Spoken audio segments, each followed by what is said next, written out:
పెదరాయుడు, మన ఇనపెట్లో మీ అమ్మది 500 తులాల బంగారం ఉంది.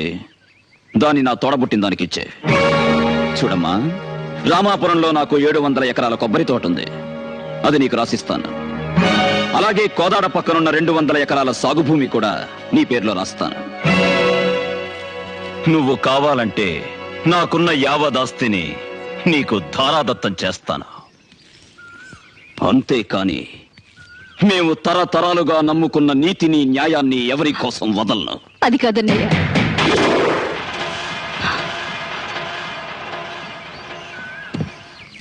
నీ రక్తం పొంచుకు పుట్టిన దాన్ని, నీతి నిజాయితీ నీకు 2 కళ్ళని నాకు తెలుసు.